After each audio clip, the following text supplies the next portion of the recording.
Okay, Shalom, Shalom. Sekalayim la Yahweh Bashim Yahushua, Bashim HaKakadash, and double honors to the elders and apostles, Great Millstone, who do well and teach well. So I'm here on RT.com, right? U.S. wants Israel to finish Gaza war by year-end. The Economist. Washington is calling the Jewish state to speed up its operations as international condemnation over its offensive rises. And if you get the video, I got Scott Ritter on Ask the Inspector. I found this nifty little channel on YouTube that, they're able to get past like the algorithm and things like that. I think they tint the screen a little bit, and they got the little, guy in the corner that kind of fools them. I think that's some of the stuff that they do, but they're able to basically get around it and still post stuff like this on YouTube and, get away with it. But, just ignore that, I'm going to finish watching that video. It was like 30 minutes long or something, but I'm going to finish that off. I like to listen to Scott Ritter, Andrew Napolitano. What's his name? What's the other guy's name? Oh, shit, I forgot his name. I haven't watched him in a minute, but never mind. There's a guy that's Andrew Napolitano's friend. I can't remember his name. He runs his own page, but guys that are around him, I like to watch those kind of guys. And one guy I found out recently, what's his name? Jackson Hinkle. Different guys that kind of go into news and politics and things like that. That's what I like to do. And of course, your basics, your Alex Jones and guys like that, the guys that are surrounded by him, guys at that Reese Report, things like that is things like I like to get into. That's just stuff I like to watch, right? Now, the reason why I'm bringing out this article is because I mentioned that at camp, there's no way for Israel to win this war. Right now they're going through, economic turmoil. There's all kinds of sanctions that have been put up against Israel and things like that.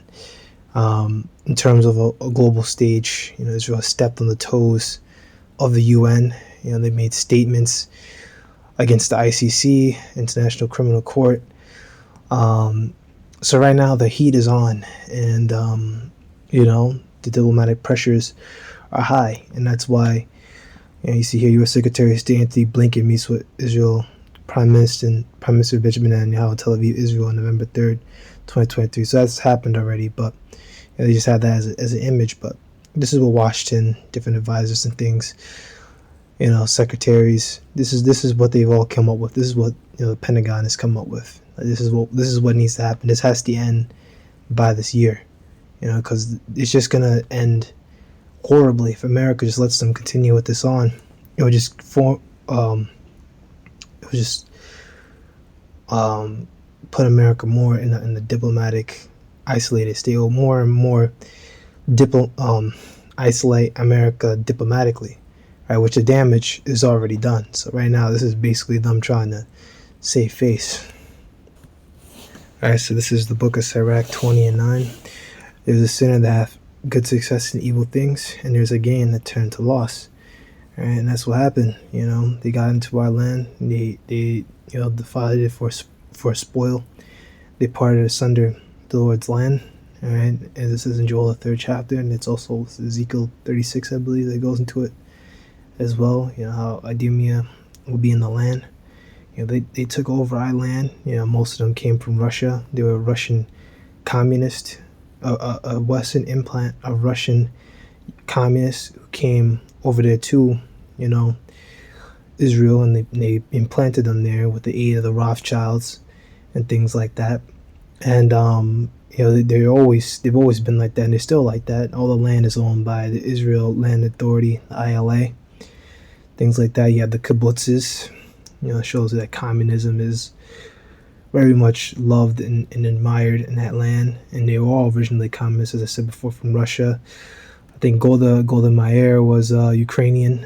I think Ben Gurion was Ukrainian, or maybe Russian. But a lot of the leaders, when you go into them, they go back to Russia, and there's even maps to show you that the majority of modern day Jewry comes out of Russia. out of the east, kind of around that region, Caucasus Mountains, all that region where the Khazars were, which Khazars were kind of in that region. They weren't exactly in Russia, but out of those regions, you had different Edomite tribes and things that were all there, and that's where they came from. And they basically picked up Judaism and they started to follow it, and they added their own twist and their own bullshit to it, to the point that nowadays, modern Judaism has completely done away with monotheism. They believe in a polytheistic, they basically believe in their own form of a yeah, they're polytheistic. I was gonna say Trinity, but it's not really Trinity. It's four. They believe in a God, right, and then it's the God's Son. Then they believe in a daughter, and then they believe in like a mother, and all those things combined are like the four gods that they basically worship. They believe in the angels are trying to hide their prayers from the Most High, and they pray in Aramaic to try to deceive angels and things like that. Madness, and that's stuff that's in the Kabbalah. And the Kabbalah has immense power over modern day Jewry, and which are not the real people, as we all know. I'm just saying that, and even the word Jew, they're really just converts, man. They're just converts. Yahad, which you would, I don't know what it is. Could it be Yahadium? I never looked at that word deeply, but that's what it is. And CSN they have good success and evil things, so they had their good success and evil things by getting that land, all those settlements pushed forward by the ILA, Israel Land Authority, right, making a space for these assholes in Brooklyn to pretty much go into that land and say, oh yeah, I'm going to reclaim my birthright. And they go in there and they go to these lands, Palestinian lands, and take land, take territory, and go live there from places that really belong to them. Belong to them before, which really neither of you belong to that land. It's not yours. As I was first going back to the Garden of Eden, the Canaanites, they were just they were just living there for a time, but we had to retake it, and they were going off anyway. So it is what it is. Get over it. The land was never theirs. It's ours. Eastward and Eden. But yeah, that was pretty much it. Just that's been things. That article. Some things I've been hearing about yesterday, and these different alternative news sites. They've all been talking about that. Hey, you gotta wrap this war up because the heat is on and people are looking towards America, and this is a thing that's not going to go away. The scripts talk about 10 horns should hate the horse, so there's going to be more things that are going to pop up around the world that is just going to get America more and more diplomatically isolated. I believe that there could very well be something that could go on with China and Taiwan. Perhaps that will be the next thing, but something else is going to happen. They're going to do something else that's stupid, and they're just going to become more and more diplomatically isolated. Right now, America's just fucking butchering its own image, and it's only going to get worse from here. Lowell Wallen, you brothers edified, and that's it.